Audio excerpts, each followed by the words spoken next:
हमने नसीम बेग साहब के साथ एक इंटरव्यू रिकॉर्ड किया था और टॉपिक इतना इंटरेस्टिंग था कि वो थोड़ा सा लंबा हो रहा था, इसलिए हमने सोचा कि इसको 2 हिस्सों में डिवाइड करें। दूसरे हिस्से में पहले में हमने म्यूचुअल फंड्स और स्टॉक मार्केट वगैरह की बात की थी और कुछ वॉलंटरी पेंशन स्कीम की भी। आज के प्रोग्राम में जो डिस्कशन है उसमें हम वॉलंटरी पेंशन स्कीम और पाकिस्तान की ओवरऑल इकॉनमी और पाकिस्तान का मसला क्या है इकोनॉमिक साइड पे, उस पर बातचीत करेंगे। हमारे साथ रहिए। Naseem sahab, very warm welcome once again to the programme. हम बात कर रहे थे म्यूचुअल फंड। ये बताइए कि एक ज़माने में पेंशन्स के बारे में हुकूमत बड़ी बुलिश थी कि इनको स्टॉक मार्केट में अच्छी तरह से पार्क किया जाए एक फंड को और वहाँ से पेंशन हो। क्योंकि गवर्नमेंट का ख़्याल था कि जो एक्रूवल है वो तो ठीक है, जो बाद की लायबिलिटीज़ हैं वो बड़ी मुश्किल हो जाती हैं गवर्नमेंट के लिए, बजटरी एलोकेशन और सारा कुछ करना। वो किधर गई वो स्कीम? बड़ा एक ज़माने में पूरी गवर्नमेंट लगी होती थी। जी, मैं इस पे थोड़ी सी ब्रॉड बात कर लूं कि देखें, बहुत से ममालिक में ये सिस्टम रहा है कि जिसको पे एज यू वो कहते हैं कि जो गवर्नमेंट के एम्प्लॉयज़ हैं वो जब रिटायर कर जाते हैं तो उनकी जो पेंशन है वो करंट बजट से दी जाती है। That means today's tax payer से आप टैक्स दोगे और पेंशन दे रहे हो। अब वो उस शख्स ने पिछले 15-20 साल, 25 साल, 30 साल काम किया होगा, उस वक्त के टैक्स पेयर से आपने वो गवर्नमेंट सर्विस प्रोवाइड कर रही है, उस नहीं लिए पैसे, आज के टैक्स पेयर से ले रहे हो। तो ये आप ये सोच लो कि जिस तरह हमारे यहाँ जॉइंट फैमिली है, बूढ़ा कोई हो गया तो हम रखते हैं, उनको फीड भी करते हैं, लुक आफ्टर भी करते हैं, मेडिकल भी लुक आफ्टर करते हैं। तो ये सिस्टम दुनिया भर में चल रहा था, कोई we are not unique. However over time people realise कि यार ये एज पॉपुलेशन डेमोग्राफिक्स चेंज, और ये मोर सो वेस्टर्न वर्ल्ड में या जापान वगैरह में ज्यादा रिकग्नाइज हुआ कि यार ये पॉपुलेशन जो है वो तो कम होती जा रही है, ओल्ड एज की पॉपुलेशन बढ़ती जा रही है, तो जो चंद लोग वर्किंग पॉपुलेशन है अब उनके ऊपर सारा बोझ आ गया। पाकिस्तान में वी आर रिवर्स, कि यहाँ पर भी यूथ का बल चल रहा है और चलता रहेगा कुछ अर्सा। तो आप अगर आइंदा भी टैक्स कलेक्ट कर लोगे उन लोगों से और look after your old age कर लोगे तो चल जाएगा। लेकिन पाकिस्तान का जो गवर्नमेंट का बजट है, फेडरल गवर्नमेंट का, वो कुछ अंदाजा ये है कि अगले 10-12 साल में जो पेंशन का बिल है वो करंट सैलरी से एक्सीड कर जाएगा। तो ये फिक्र रहा है सारी गवर्नमेंट्स को गोइंग बैक 15-20 इयर्स, 30 इयर्स बल्कि। तो आइडिया ये था कि जो एक नया सिस्टम अब दुनिया में आ गया है कि डिफाइंड बेनिफिट जो कराते हैं, कभी right of my pension, defined benefit की जगह डिफाइंड कंट्रीब्यूशन हो। कभी हर महीने मेरी तनख्वाह का कुछ हिस्सा जमा करते जाएं पूल में, वो पूल इन्वेस्ट हो जाए, बेशक इंफ्रास्ट्रक्चर में हो जाए, कंपनियों में हो जाए, कहीं हो जाए, ताकि वो मेरा पूल जमा होता रहे और जब मैं रिटायर करूं तो मेरे पास वो एक पूल है with its income on it, जो मैं इस्तेमाल कर सकूं ड्यूरिंग माय रिटायरमेंट। तो वो हुकूमत तो नहीं कर पाई क्योंकि वो प्रेशर यही है कि भाई अभी तो हम पुरानी पेंशन दे रहे हैं, ऊपर से हम ये कंट्रीब्यूशन भी डालने होगा और बोझ आ जाएगा। लेकिन प्राइवेट सेक्टर के एक वॉलंटरी पेंशन स्कीम शुरू कर दी अंडर दी एसईसी's गाइडेंस, कि कोई भी प्राइवेट इंडिविजुअल, दुकानदार हो, जॉब में हो, जिसकी कोई पेंशन की अरेंजमेंट नहीं है, सेल्फ एम्प्लॉयड हो, जो भी हो, वो महीने के महीने, साल के साल कुछ पैसे जमा करता रहे विद दी ऑब्जेक्टिव के 10, 15, 20, 40 साल के बाद जब मैं रिटायर करूंगा मेरा एक पूल होगा और उसमें से मुझे फिर ये पैसा कैसे वापस मिलेगा। इसको वॉलंटरी पेंशन स्कीम कहते हैं। ये 2005 में लॉन्च हो गई थी एसईसी में, इसके रेगुलेशन में। और ये जो म्यूचुअल फंड मैनेजमेंट कंपनीज हैं इनको एक एक्स्ट्रा लाइसेंस दिया गया जो सूटेबल थे टू रन दिस। तो इसमें ये होता है कि वॉलंटरी पेंशन स्कीम में any individual Pakistani can start contributing with the objective के जब वो रिटायर होंगे तो वो फिर पैसा ड्रॉ डाउन भी कर सके। तो इसको इन्वेस्ट किया जाता है नॉर्मली कुछ शेयर्स में, उसका एक अलग से फंड बन जाता है, कुछ डेट इंस्ट्रूमेंट्स का बन जाता है और कुछ मनी मार्केट इंस्ट्रूमेंट, और उसमें एलोकेट किया जाता है। तो एक जो बहुत ज्यादा based on studies favourable structure है जिसको लाइफ साइकिल इन्वेस्टिंग कहते हैं, वो ये होता है कि जब आप यंग हो तो आपके सारे के सारे पैसे भी अगर शेयर्स में लगा दिए तो प्राइस वॉलेटिलिटी है, लेकिन आपने 30-40 साल बाद रिटायर करना है तो आपको उससे कोई वो वरी नहीं है। तो ये होते गए gradually as you go nearer older age, तो आपके पैसे शिफ्ट करते जाते हैं to not so price volatile assets के, मनी मार्केट में या डेट इंस्ट्रूमेंट के फंड में चला गया। तो ताकि by the time you retire तो आपका अब वो प्राइस वॉलेटिलिटी से आप नहीं हो, आपका सारा investment less price volatile investments में आ गया। तो ये एक तरीका है। उसके लिए फिर गवर्नमेंट ने इन लोगों को इनकरेज करने के लिए कि अपनी ओल्ड एज के लिए सेव करें, टैक्स ब्रेक भी दिया कि अगर आप कमा रहे हैं 1 लाख रुपए तो उसमें से अगर आप 20,000 रुपया इसमें डाल देंगे, उस 20,000 पे टैक्स की छूट भी मिल जाएगी। जितना आपने टैक्स दिया था अपनी इनकम पे वो भी आपको छूट मिल जाएगी, वापस मिल जाएगा आपको। तो इफेक्टिवली आप जो पैसा लगा रहे हो आपको उस हद तक जितना आपका टैक्स होता है वो गवर्नमेंट वापस दे रही है आपको।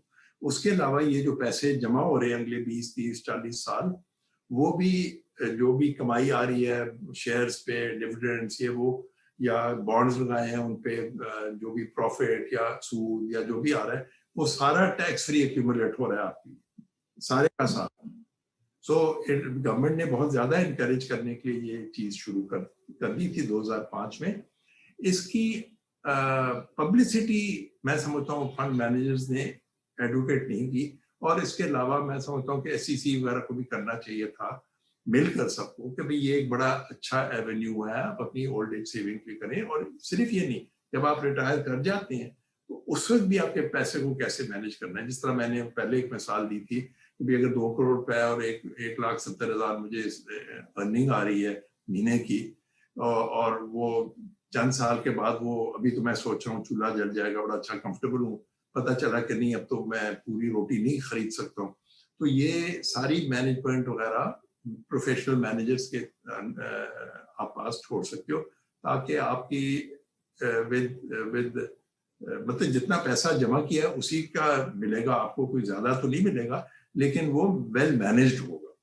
तो ये वॉलंटरी कह पेंशन रहे हैं कि स्कीम। अगर 1,70 आप ड्रॉ कर सकते हैं तो आप 60-70 हजार आके ये ड्रॉ करें, बाकी री इन्वेस्ट करें, ताकि ओवर टाइम वो आपका, तो फिर वो जो फंड मैनेजर आपको बजट बना के देगा उसमें आप लिफ्ट करते रहोगे। तो वो 60-70 अभी ले रहे हो, अगले साल वो 8-10% उसको बढ़ा देगा, फिर बढ़ाता जाएगा। तो आपकी 70,000 की परचेजिंग पावर मेंटेन रहेगी, और किचन एक्सपेंसेस उसमें चेंज नहीं आएगा। इस वक्त ये जो वॉलंटरी पेंशन स्कीम है ये किधर है, कहाँ है, किस स्टेज पे है? इस स्टेज पे है कि इसमें मैं समझता हूँ कि हो सकता है कि 1.5-2 लाख लोग इसमें इस वक्त सेविंग कर रहे हैं, इससे ज्यादा नहीं, पोटेंशियल मे बी। जी पोटेंशियल कितने है इसका पाकिस्तान में?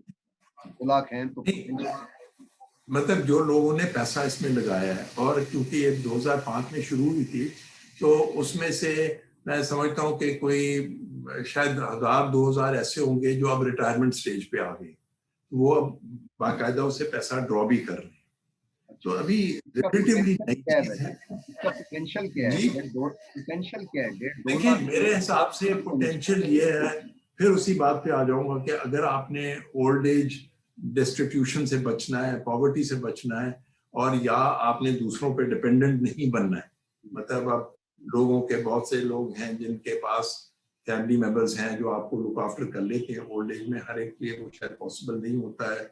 कल्चरल भी चेंज आ रहा है, जॉइंट फैमिली के चीज से भी हम हटते जा रहे हैं। तो बेहतर है कि इंसान अपने लिए ये खुद ही सेव करे। तो बहुत ज़रूरत है इसकी। मैं तो समझता हूँ कि ऑलमोस्ट कंपलसरी होना चाहिए, जो नहीं है, लेकिन टैक्स इंसेंटिव बहरहाल दे रखे हैं, बट उसकी पब्लिसिटी बहुत ज़्यादा ज़रूरी है ताकि लोगों को पता हो कि भैया मेरे लिए एक बहुत मुफीद चीज़ अवेलेबल है, तो मैं इसमें पार्टिसिपेट करूँ। अच्छा ये बताइए कि आजकल यूनिवर्सल सोशल प्रोटेक्शन की भी बड़ी बात होती है कि गवर्नमेंट दे, और चाहे बेशक जी हाई इनकम का बंदा था, जॉबलेस है, उसका किचन कैसे चले या उसको भी करने के लिए आप समझते हैं कि गवर्नमेंट अगर अनाउंस करती है यूनिवर्सल सोशल प्रोटेक्शन तो उसके बैक पे जो मतलब इंटरफेस तो वो हो, उसके बैक पे इस तरह के फंड जो है उन्हें ला के खड़ा किया जी जाता जी, दो दो चीजें हैं कि एक तो मैं जो भी पैसा जमा करता जा रहा हूँ अपनी सेविंग्स, और वो मैं इन्वेस्ट कर रहा हूँ पाकिस्तान इकोनॉमी में, इन्वेस्ट कर रहा हूँ वेदर शेयर्स में, बॉन्ड्स में, मनी मार्केट इंस्ट्रूमेंट्स में, पाकिस्तान की इकोनॉमी। अब आज से जो शख्स 40 साल बाद रिटायर होगा, उसे नहीं मालूम कि हमारी इकोनॉमी का क्या हाल रहेगा और कहाँ वो उसकी इन्वेस्टमेंट पहुंचेगी। कहीं पता चला कि बीच में बहुत बुरा पीरियड आ गया, खुदा ना खास्ता कुछ हो गया, नो वन कैन प्रिडिक्ट। तो एक शख्स जो आज को अगर पेंशन मिल भी रही है, और अगर बहुत से ममालिक में ऐसा है कि आपको एक टॉप अप पेंशन जो मिल जाती है हुकूमत की तरफ से, तो दैट मीन्स कि the current tax payers will pool together and pay for old age benefit of people. तो वो यूनिवर्सल बेसिक इनकम का या जो भी एक स्ट्रक्चर है, उससे वो अगर किसी की तो वो सबको दे देते। बस की जो ने डिसाइड किया कि जी हम महीने के महीने हर एक को 5,000 रुपए देंगे, ठीक। अब उसमें अमीर लोग भी होंगे, गरीब भी होंगे, यूनिवर्सल इसलिए रखते हैं कभी उसमें कौन हिसाब निकालेगी किसको देना है किसको नहीं देना है, किसकी नीड है नहीं है, सबको दे दो। जो रिच हैं उनसे तो वैसे आपने टैक्स पे वापस ले लेना है, तो वो बैलेंस आउट हो जाएगा। बट इसमें सिर्फ वो वजह नहीं है। एज वी गो फॉरवर्ड और ये टेक्नोलॉजी आती जाएगी और आर्टिफिशियल इंटेलिजेंस आती जाएगी और रोबोटिक्स आते जाएंगे, तो जो ट्रेडिशनल एम्प्लॉयर्स थे, इंडस्ट्रीज में फैक्ट्रीज वगैरह, वो अगर सारी ऑटोमेटेड हो जाएंगी तो आपको जॉब ही नहीं मिलेगी। और जॉब नहीं मिलेगी तो आप बाइंग पावर नहीं होगी, तो इकोनॉमी तो रुक जाएगी। तो one compulsion going forward will be के हुकूमत सारी दुनिया में को स्टेप इन करके कुछ मिनिमम लोगों को पैसा, जो चंद लोग कमा रहे होंगे जिनके पास रोबोट्स हैं जो सब कुछ बना रहे हैं, उनसे टैक्स लेके बाकियों में बांटना पड़ेगा।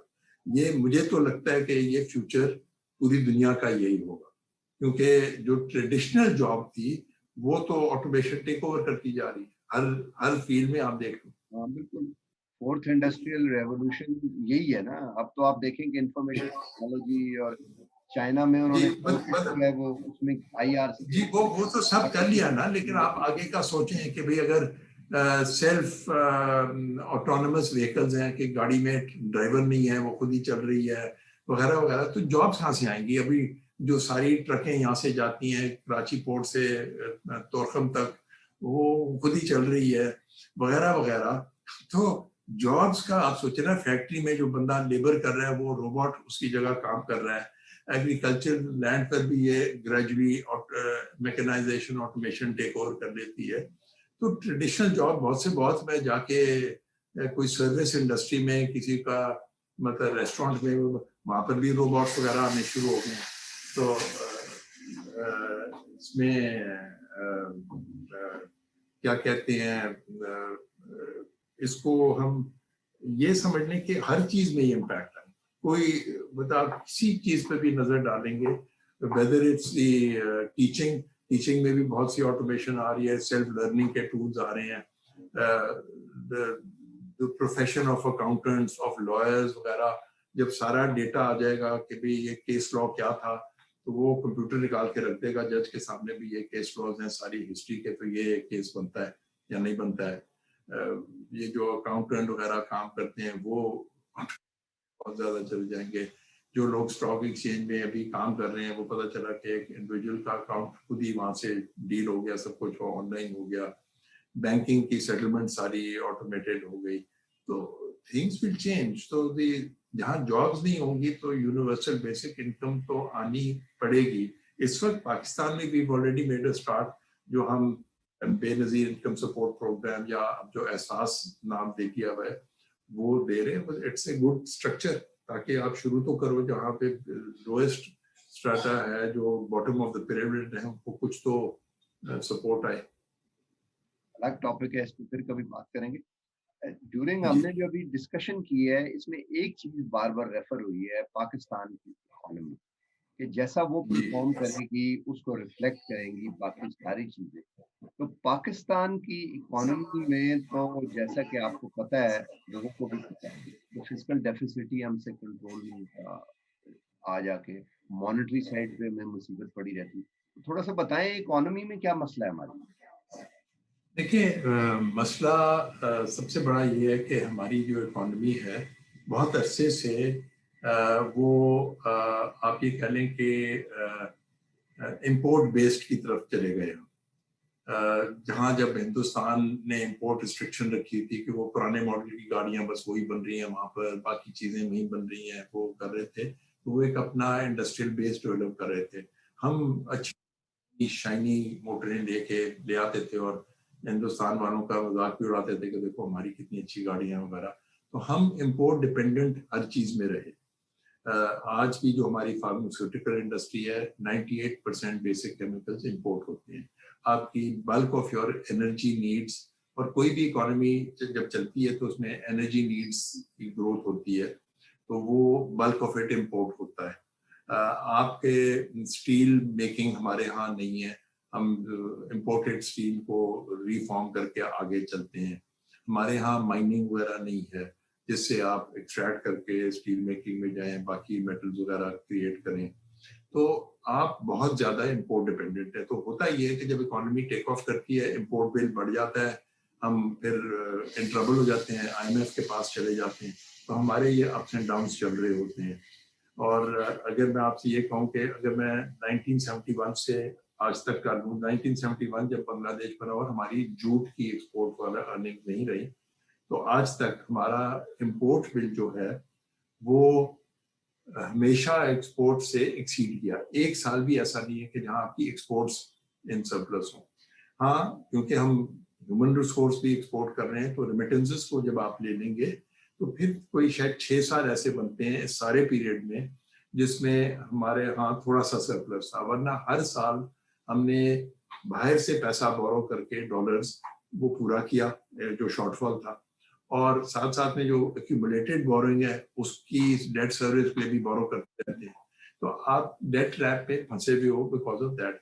जो डोमेस्टिक डिफिसिट है वो ये है कि हम चूंकि वेल स्ट्रक्चर्ड डॉक्यूमेंटेड नहीं रहे और बहुत से सेक्टर से हम टैक्स नहीं कलेक्ट करते हैं। अगर आप ये ले लें एग्रीकल्चर, वैसे तो जीडीपी का जो ऑफिशियल कंट्रीब्यूशन है लगभग 20% है, but all of us know कि उसमें बहुत सारा उसके अलावा भी एग्रीकल्चर एक्टिविटी है, आड़ती का काम, इसका काम, उसका काम, वो सारा टैक्स नेट में नहीं है।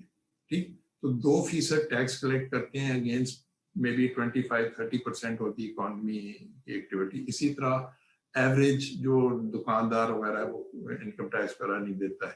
ठीक, तो गवर्नमेंट ने क्या किया, सारा टैक्स कलेक्शन कर दिया through a what I would call withholding tax, या जो presumptive tax structure है, indirect tax। तो हमारा जो टैक्स टोटल कलेक्शन है उसमें से 70% इनडायरेक्ट टैक्सेस है। उसका ये मतलब होता है कि एक शख्स जो दिन के अगर 100 रुपए भी कमा रहा है, वो जो खर्चे, तो वो उसके 100 रुपए में लगभग 20% जो टैक्स का हिस्सा है, तो आप उसकी को 20% से टैक्स कर रहे हो। आप ये तस्वीर कर लें कि वो एक बच्चा नजर आता है कि रबिश हीप में बोरी उठाई भी है, उसमें से कुछ चीजें निकाल कर वो कर रहा है और जाके बेचेगा, दिन के 100 रुपए कमा लेगा, तो वो उसको आप उस बच्चे को 20% टैक्स कर रहे हो।